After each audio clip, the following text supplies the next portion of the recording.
Hello friends, एक बार फिर से स्वागत है आपका हमारे यूट्यूब चैनल एग्जाम क्लासेस में। हम आपके लिए लाया जीके और जीएस का बहुत ही महत्वपूर्ण सेट। आप किसी भी एग्जाम की तैयारी करते हो, इस तरह के क्वेश्चन प्रत्येक परीक्षा में पूछे जाते हैं। वीडियो अच्छी लगे तो लाइक करना, चैनल को सब्सक्राइब करना। चलिए बिना किसी देरी का सेशन को स्टार्ट करते हैं और देखते हैं आज का अपना पहला क्वेश्चन। पहला प्रश्न हमारा है, निम्नलिखित में से किस झील का निर्माण अत्यंत नूतन युग के दौरान उल्का प्रभाव द्वारा हुआ था? ऑप्शन ए चिल्का झील, ऑप्शन बी लोकटक झील मणिपुर, ऑप्शन सी लोनार झील महाराष्ट्र, ऑप्शन डी वेम्बनाड झील केरल। तो इसका जो सही उत्तर होगा वो क्या होगा? लोनार झील Maharashtra. Option C is the right. इसका जो सही उत्तर होगा वो ऑप्शन सी होगा। अगला प्रश्न देखते हैं। अगला प्रश्न हमारा है, प्रधानमंत्री जीवन ज्योति योजना किस वर्ष शुरू की गई थी? Option A 2014, option B 2017, option C 2018, option D 2015। तो इसका जो सही उत्तर होगा वो क्या होगा? ऑप्शन डी 2015 में इसकी शुरुआत की गई थी। किसके द्वारा? प्रधानमंत्री नरेंद्र मोदी जी के द्वारा। कब? 9 मई 2015 से 9 मई 2015 से इसकी शुरुआत की गई थी। चलिए अगला क्वेश्चन देखिए। अगला क्वेश्चन हमारा है कि 2011 की जनगणना के अनुसार भारत के निम्नलिखित वर्ग क्षेत्रफल में किस राज्य में जनसंख्या घनत्व अधिक घनत्व था? Option A Uttar Pradesh, option B Madhya Pradesh, option C Bihar, option D Sikkim.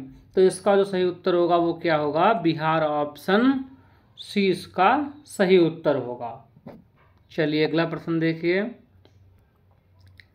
अगला प्रश्न हमारा है कि निम्नलिखित में से कौन सी नदी तिब्बत, भारत और बांग्लादेश से होकर बहती है?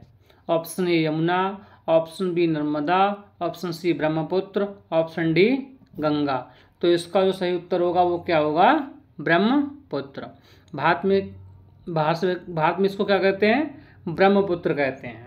भारत में इसको ब्रह्मपुत्र कहते हैं, तिब्बत में इसको सांगपो कहते हैं और बांग्लादेश में इसको जमुना नाम से जानते हैं। चलिए अगला प्रश्न देखिए। अगला प्रश्न हमारा है कि दिल्ली सल्तनत के अधीन प्रशासन की भाषा कौन सी थी? मतलब दिल्ली सल्तनत के प्रशासन की भाषा कौन सी थी? Option A Turki, option B Farsi, option C Sanskrit, option D Urdu. तो इसका जो सही उत्तर होगा वो क्या होगा? ऑप्शन बी होगा, फारसी भाषा थी। क्या थी? फारसी भाषा। गुलाम वंश दिल्ली सल्तनत में कब से कब तक? तो गुलाम वंश था 1206 से 1290 ईस्वी तक। खिलजी वंश 1290 ईस्वी से 1320 ईस्वी तक। और तुगलक वंश 1320 से 1414 ईस्वी तक। सैयद वंश जो था वो 1414 ईस्वी से 1451 वर्ष तक था। और लोधी वंश 1451 से 1526 वर्ष तक था। चलिए अगला प्रश्न देखिए। अगला प्रश्न हमारा है कि निम्नलिखित में से कौन सा घास का मैदान उत्तरी अमेरिका में स्थित है? उत्तरी अमेरिका में कौन सा घास का मैदान स्थित है? Option A pampas, option B downs, option C prairie, option D steppe. तो इसका जो सही उत्तर होगा वो होगा ऑप्शन सी। उत्तरी अमेरिका में कौन से? प्रेरीज पाए जाते हैं। कौन से? प्रेरीज। पंपास कहाँ पाए जाते हैं? पंपास अर्जेंटीना में पाए जाते हैं। कहाँ? अर्जेंटीना में। अर्जेंटीना में पंपास पाए जाते हैं। डाउन्स ऑस्ट्रेलिया में पाए जाते हैं। डाउन्स कहाँ पाए जाते हैं? ऑस्ट्रेलिया में। सवाना सूडान में पाए जाते हैं। चलिए अगला प्रश्न देखिए।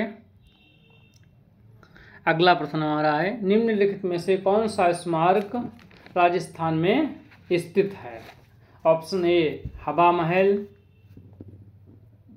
ऑप्शन बी बीबी का मकबरा, ऑप्शन सी बड़ा इमामबाड़ा, ऑप्शन डी उदयंत महल।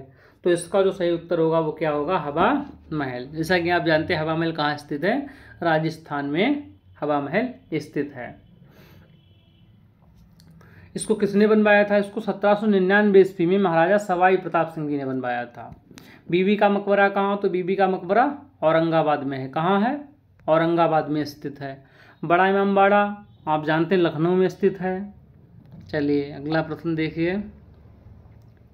अगला प्रश्न हमारा है कि विश्व निमोनिया दिवस कब मनाया जाता है?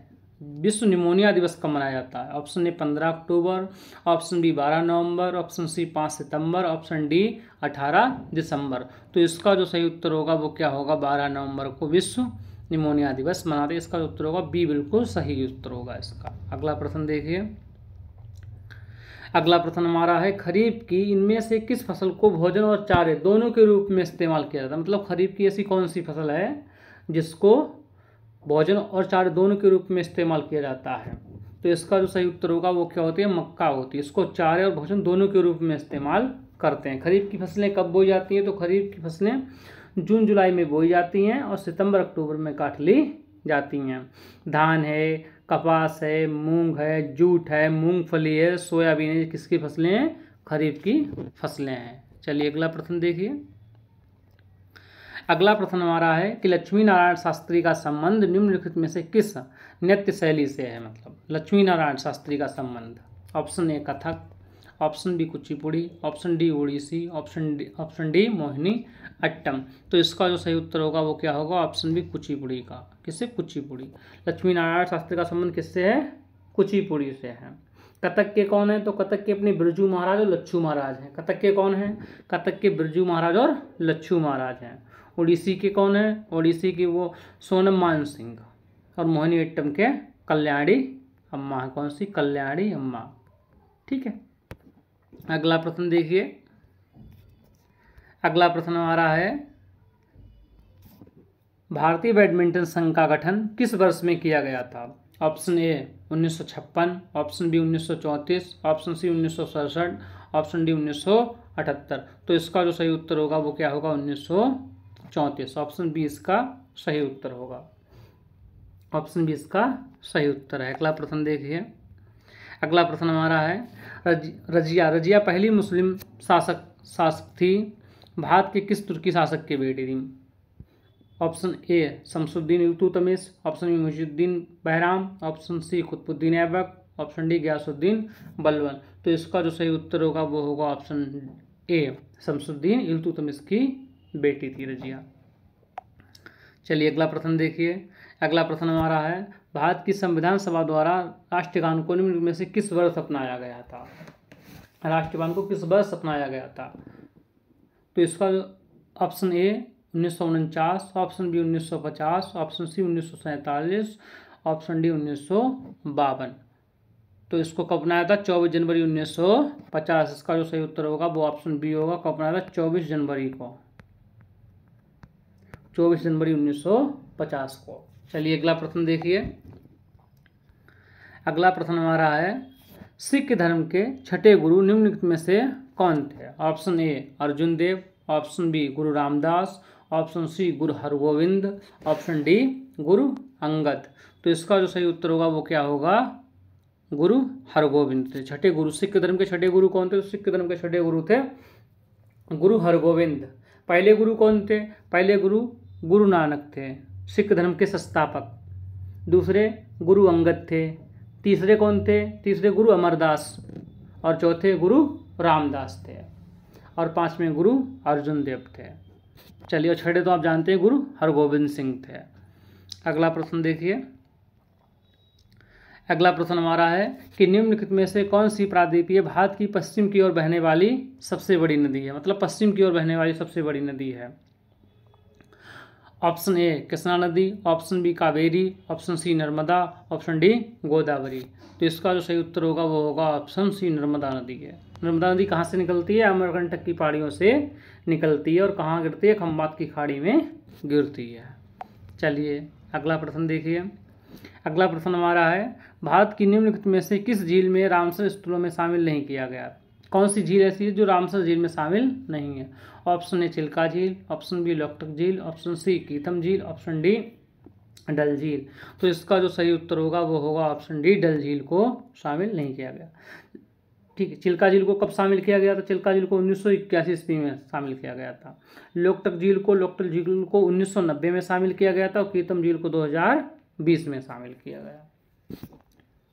अगला प्रश्न देखिए। अगला प्रश्न हमारा है कि इनमें से किस संशोधन द्वारा 2006 में सरकारी और निजी शिक्षण संस्थानों में अन्य पिछड़ा वर्ग ओबीसी को 27% आरक्षण प्रदान किया गया था? ऑप्शन ए 93 संविधान संशोधन, ऑप्शन बी 96 संविधान संशोधन, ऑप्शन सी 77 संविधान संशोधन, ऑप्शन डी 92 संविधान संशोधन। तो इसका जो सही उत्तर होगा वो क्या होगा? 93 संविधान संशोधन। ए ऑप्शन बिल्कुल ठीक होगा। क्या ऑप्शन ए? जब कब किया गया था संशोधन? 2008 में। 2008 में से लागू किया गया था, 6वें से संशोधन किया गया था। चलिए अगला प्रश्न देखिए। अगला प्रश्न हमारा है सिमलीपाल राष्ट्रीय उद्यान निम्नलिखित में से किस राज्य में स्थित है? Option A Bihar, option B Maharashtra, option C Orissa, option D Tamil Nadu. तो आप जानते हैं सिमलीपाल राष्ट्रीय उद्यान कहाँ है? उड़ीसा में स्थित है। इसका जो सही उत्तर होगा वो होगा ऑप्शन सी, बिल्कुल सही उत्तर होगा। अगला प्रश्न देखिए। अगला प्रश्न हमारा है विद्युत बल्ब का आविष्कार किसने किया था?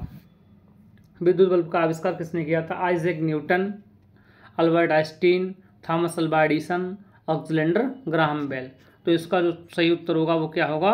Thomas Alva Edison. किसने किया? Thomas Alva Edison. Option C इसका सही उत्तर होगा। कब किया था? 1879 में, 1879 ईस्वी में किया था। चलिए आज के सेशन का हमारा लास्ट क्वेश्चन है, देखते हैं। क्वेश्चन हमारा निम्नलिखित में से कौन सा स्मारक खिलजी राजवंश द्वारा बनवाया गया था? खिलजी राजवंश के द्वारा। ऑप्शन ए बड़ा गुम्बद, ऑप्शन बी फरदरजंग का मकबरा, ऑप्शन सी अलाई दरवाजा, ऑप्शन डी शीश गुम्बद। तो इसका जो सही उत्तर होगा वो क्या होगा? अलाई दरवाजा। ऑप्शन सी इसका सही उत्तर। इसको 1311 ईस्वी में, किसने में? 1311 ईस्वी में किसके द्वारा? अलाउद्दीन खिलजी के द्वारा बनवाया गया था। दोस्तों आज का सेशन हमारा यहीं पे समाप्त होता है। आपको सेशन हमारा कैसा लगा कमेंट बॉक्स में बताना, तब वीडियो को लाइक करना, चैनल को सब्सक्राइब करना। Thanks for